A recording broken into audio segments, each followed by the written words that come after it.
Saudara-saudari terkasih, ada seorang anak yang rajin membantu ibunya. Disuruh apa saja mau, tetapi selalu ada upahnya. Pada suatu ketika, anak ini diminta untuk berbelanja di minimarket.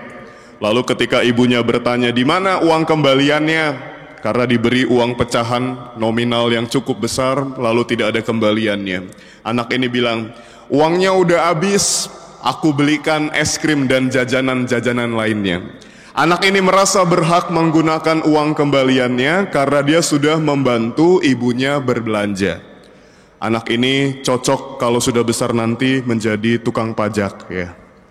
Maka ibunya segera membuat suatu tulisan, catatan, kwitansi utang yang harus anak ini bayar selama hidupnya.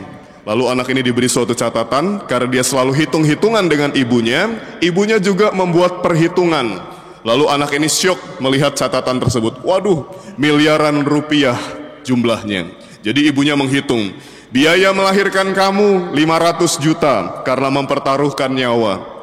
Biaya akomodasi tinggal di rumah ini sekian puluh juta karena sekian tahun. Lalu biaya air, listrik, wifi dan lain sebagainya, kamu juga harus bayar, kata ibunya.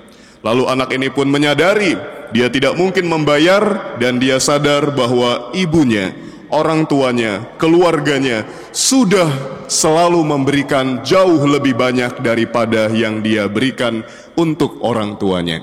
Maka anak ini pun bertobat, dia menjadi lebih tulus ikhlas dalam membantu orang tuanya.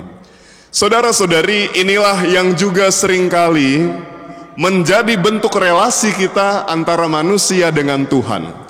Kita sering hitung-hitungan dengan Tuhan. Inilah yang dinyatakan oleh Santo Petrus mewakili teman-temannya para rasul yang lain. Dia berkata secara implisit, Tuhan, kami sudah meninggalkan segala sesuatu dan mengikuti Engkau. Dalam perikop sebelumnya, Yesus mengatakan orang kaya sukar masuk kerajaan Allah. Lalu kalau kami sudah meninggalkan segala sesuatu dan mengikuti Engkau, apa upah kami? Seolah-olah pertanyaan Petrus ini akan berlanjut, apa upah kami? Apakah kami bisa masuk kerajaan surga yang sulit itu, yang digambarkan sebagai pintu yang sempit itu? Saudara-saudari, pertanyaan Petrus ini seolah-olah menunjukkan bahwa kita masih kurang bersyukur dengan apa yang sudah kita terima. Bagaimanapun juga para rasul juga manusia biasa seperti kita, toh. Maka mereka bertanya, apakah kami mendapat upah dengan mengikuti Engkau? Para rasul ini yang diwakili oleh Petrus mungkin lupa bahwa Tuhan sudah memberikan segala anugerah dan rahmat yang terbesar yang mereka perlukan. Yang pertama-tama adalah kehidupan itu sendiri. Karena dengan kehidupan maka kita bisa menerima rahmat demi rahmat lainnya. Lalu rahmat atau hadiah lain yang sudah diberikan oleh Tuhan kepada kita secara khusus para rasul adalah kesempatan untuk bisa dekat dengan Tuhan dan melayani sesama. Mungkin kita berpikir pelayanan di gereja atau pelayanan di dalam segala macam aktivitas sosial lainnya di luar gereja.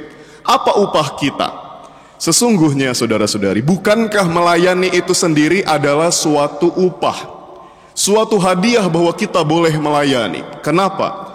Karena hanya orang yang dianugerahi dengan kesehatan, kecerdasan, dan keterampilan tertentu saja yang bisa melakukan pelayanan. Kalau kita tidak sehat, kita tidak bisa melayani. Jadi pelayanan itu walaupun tidak dibayar, bahwa kita bisa melayani itu sudah merupakan suatu berkat.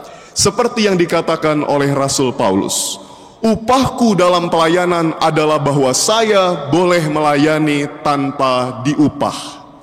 Namun Yesus menyadari betul bahwa tidak semua orang dapat menghayati tugas perutusannya, pekerjaannya seperti Paulus, yang sudah merasa bahagia, bisa melayani, bisa bekerja tanpa diupah. Yesus sadar tidak semuanya begitu. Para rasul juga di awal-awal tidak bisa berpikiran seperti itu karena masih manusia biasa. Maka di dalam Injil hari ini Tuhan Yesus menjanjikan, kalau kamu mengikuti aku, melayani sesamamu demi namaku, kamu akan mendapatkan 100 kali lipat.